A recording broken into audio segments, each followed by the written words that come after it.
for politicians to make those sort of statements when the situation is like this. But we'll wait and see if at all they're going to court and when they finally produce that evidence in court.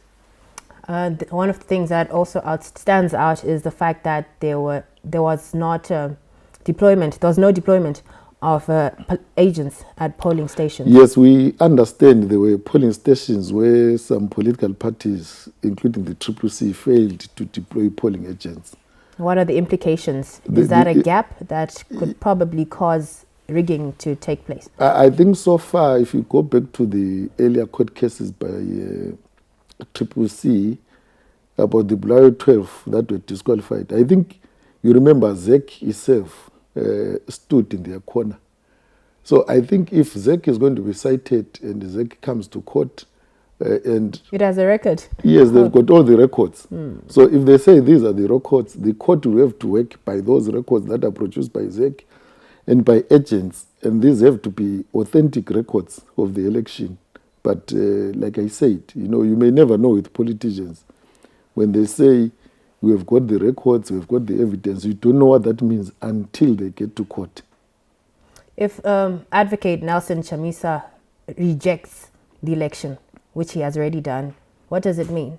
Can we carry on to swear in the president? Until and unless there is a court order or a court process or any other legitimate process that stops the inauguration of the winner, which so far we are not aware of. I think it is all systems go. The inauguration will go as per plan. But if at all there's going to be a court process, that process will have to be taken through to the logical end, then there's an inauguration. How about the considerations and recommendations that have been given by the various observer bodies? What are the implications and what weight do they carry? Yes, observers, I think it has been explained that an observer is just an observer. You come to observe, you make your recommendations, and these recommendations, I suppose, they go to all the stakeholders, primarily ZEC, the political parties themselves, and everybody. And the recommendations, generally, they tend to be used or to be factored in for future elections. They cannot be applied retrospectively. It means you cannot say, because someone has recommended that this was right, this was wrong, then you can apply it now. But going further, I think some of the recommendations were useful. I know there have been a furore or controversy about some of the, especially the SADC election observer mission report. I think it was mainly to do about the tone. I think the tone was too much. When you are observing, you can't come and start accusing people and say, hey, because you end up creating another problem. They stressed into too many other issues that had been resolved even by the courts before the elections. So generally, I think going forward, some of it's up to the government. There's a new parliament. If they feel some of the recommendations can improve the conduct of elections, I'm sure they will be able to consider them and factor them in. So what is the point of us inviting observers? Are we just saying we don't want to do this alone? Come and be with us in this I think it is a general trend everywhere in the world that whenever there's an election, you invite observers. Observers have become part of the ritual of holding elections. They come and observe. Whatever they say, I'm not aware of any election anywhere that had no observers. Yeah, or whose results could not be affected because of what observers said. They come and observe. They make recommendations. You factor in. We remember when they also come to observe, they're also becoming to learn also. They're not only coming to recommend. There may be some things that they can acquire from observing the elections of a certain country, which they can recommend when they get back to their own stations. So one of the things that is important or an arising issue for me is the fact that, Zimbabwe wants to join other bodies. SADC, the AU, the EU, maybe we may think of joining the Commonwealth, etc. And it's based on the perceptions that are created and our ability to express, the practice of correct and accurate democracy, etc.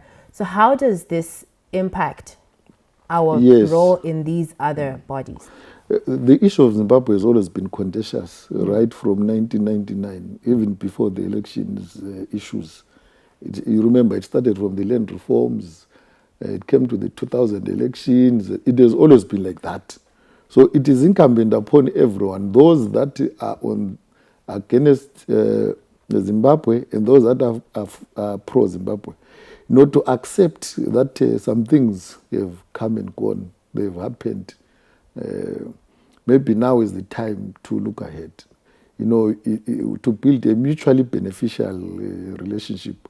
Zimbabwe needs the world also needs Zimbabwe.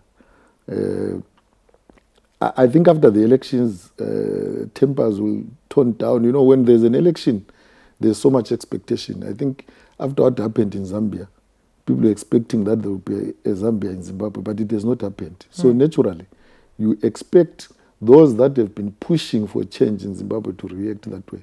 But as days go, as issues sink in, the most important thing, way of going forward, is dialogue. If the EU and others are interested in good relations with Zimbabwe, they've got to dialogue with Zimbabwe. If they're interested in influencing Zimbabwe, they've got to dialogue with Zimbabwe. You can't influence by criticizing and lambasting. You will never.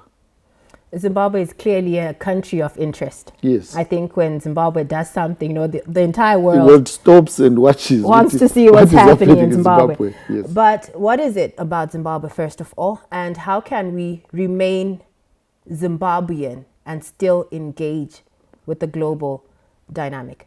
Yes, I think you said, what is it about Zimbabwe? Zimbabwe is one country that has got a unique history. The colonization aspect. It was a colony of Britain, and there was a preferred colony of Britain. There is quite a lot in Zimbabwe in terms of resources, in terms of land, generally, and there's so much interest. And there was, you remember, it is one country where a war was fought for 16 or so years. Can you imagine people fighting over a country for 16 years? So it tended to harden positions.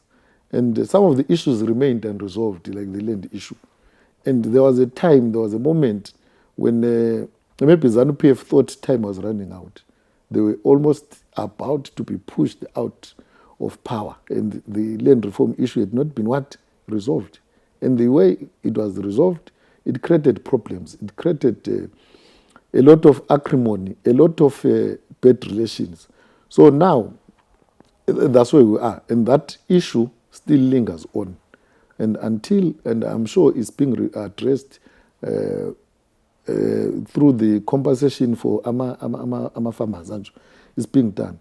But ultimately, there's a lot of outside interest in Zimbabwe. Because sanctions wouldn't be necessary if it was not necessary. In addition to the sanctions, even all the cameras, all the media, they are focusing on Zimbabwe. Why? Because of what I said. And there's something Zimbabwe to is get. very strategic. There's something to get.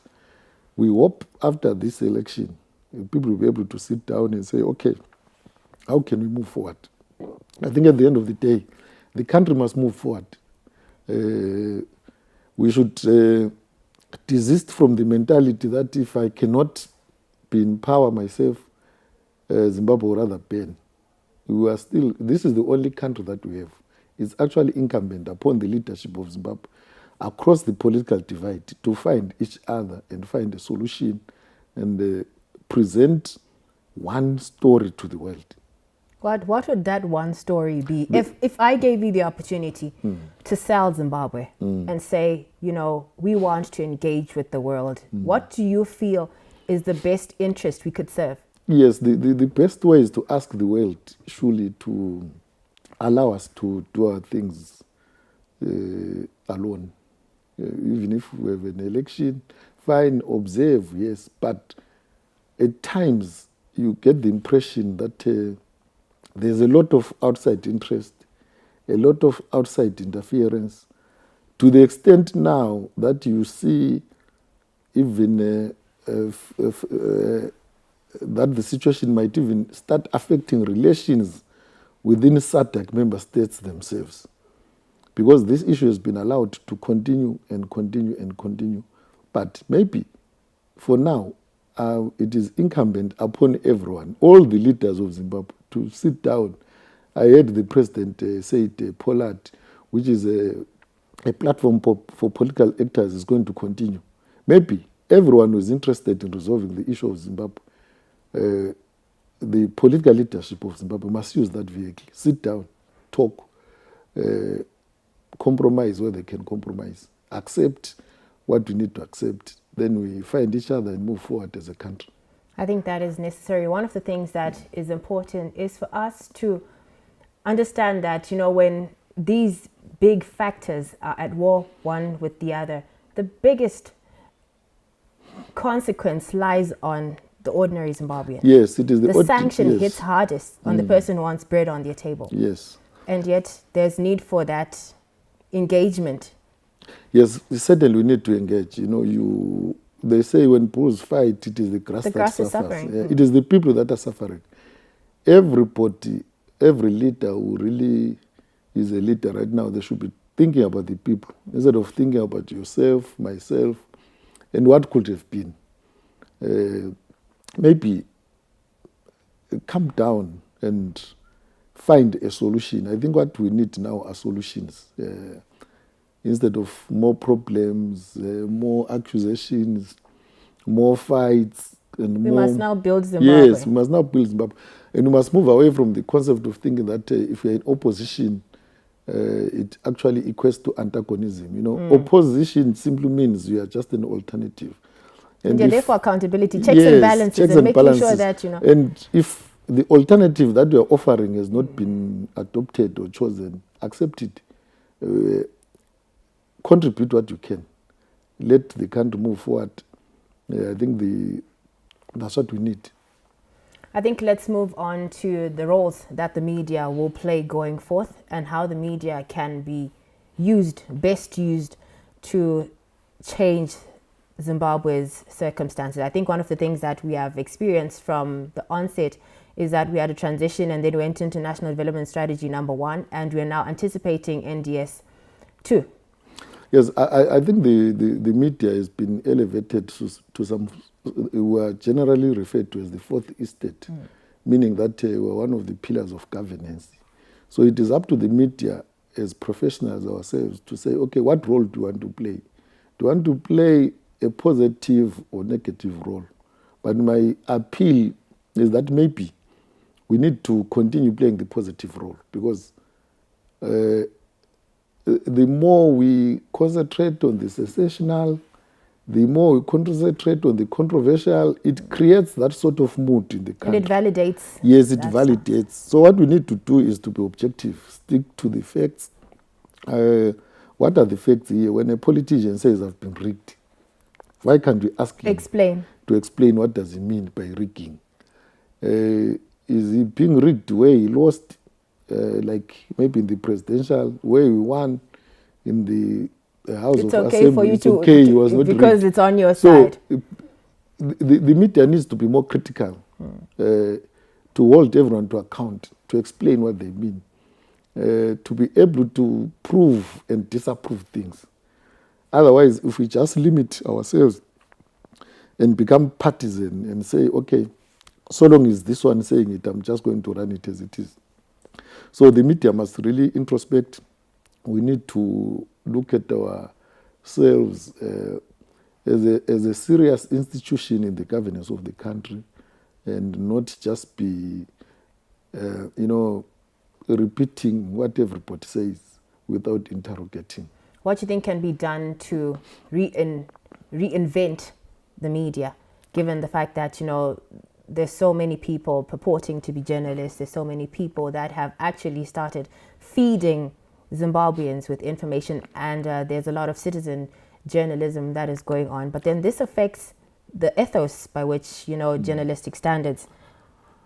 Yes, the challenge is that now anyone can be a journalist, and we have been very generous to actually acknowledge those people and start calling them citizen journalists. Influencers. Yeah, influencers, etc. Maybe let's just call them citizens or whatever they are, because they are not journalists. We need to raise the bar. We need to set the difference between a journalist and a person who is trying to be a journalist. You know, a journalist must produce information that is authentic, information that is validated, that is presented in a coherent manner, so that the population can be able to differentiate and say, no, this one, fine, this is information, but this is not from a journalist. I think so far, so good. I think the journalists have tried to maintain those standards, and I think we can only do better. Yes, the citizen journalists have got a role to play, but they should not overwhelm us as the real journalists. We should keep ahead. You know, even if they break a story, we must take it over and really go beyond what they can do, because we've got the means, we've got the privileges to be able to do that job.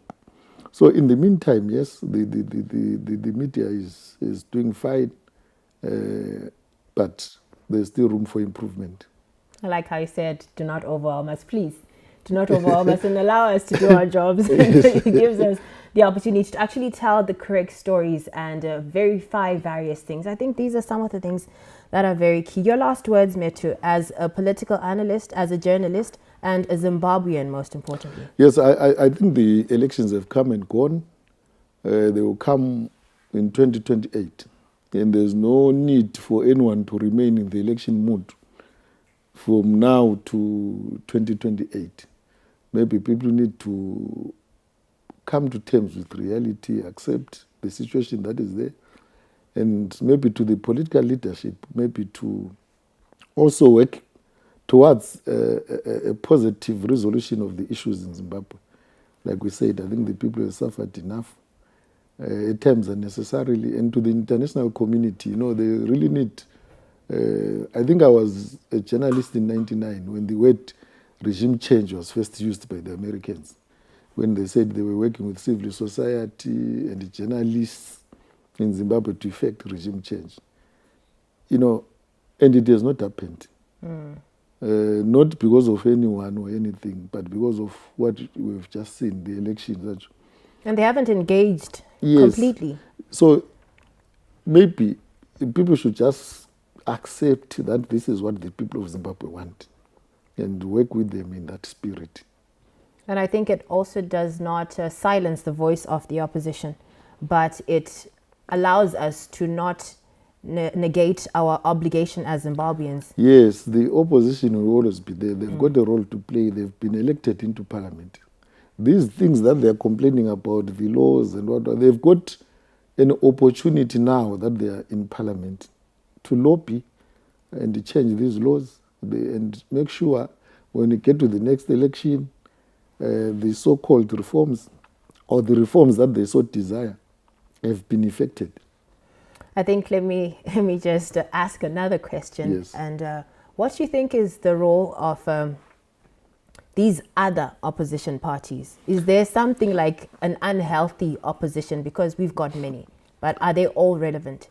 I think democracy will always be democracy. It means anyone is free, especially on the political field, to present their own perspective, to avail themselves for elections, and to canvass for elections. And it is healthy. This is what we call multi-party democracy. But there's been a tendency by some people to say, if we are not Triple C, for instance, it means we are ZANU-PF. If we are not ZANU-PF, we are Triple C. No. I think we saw this time. Triple C or Chamisa has got 44%. The other 52.6% is with President Mnangagwa. And the other percentage is not with them. So it means we must allow this sort of expression where others also come and present their own perspectives, their own alternatives. This two-party system can be unhealthy at times. That's why you end up having this do-or-die kind of approach. The other players are completely neglected. No one is talking about Matuku, no one is talking about Monzora, no one is talking about Mbaiwa, no one is talking about Valerio, there was Kasia Muru, there was Repeater and others that contested. Where they rigged also. Why no one is talking to them to say the 0.5% that you got, are you happy? So that, we need to move beyond this approach which has polarized us. We really need to loosen up. Thank you very much. I think Zimbabweans should come together, and the opposition is needed. It is necessary for us to work together to make sure that, Zimbabweans come together to build for a better Zimbabwe. Thank you very much, Metu. It is an absolute honor to have you and to have a Zimbabwean speak a different voice and acknowledge the differences that we have. But over and above everything, let's come together and rethink all this. Let's compute all these various manifestos, however all these other parties found, and the beliefs that they have to build for a diverse and better and stronger Zimbabwe. My name is Vilma Posa, now sending it over to Pocket Hill for more.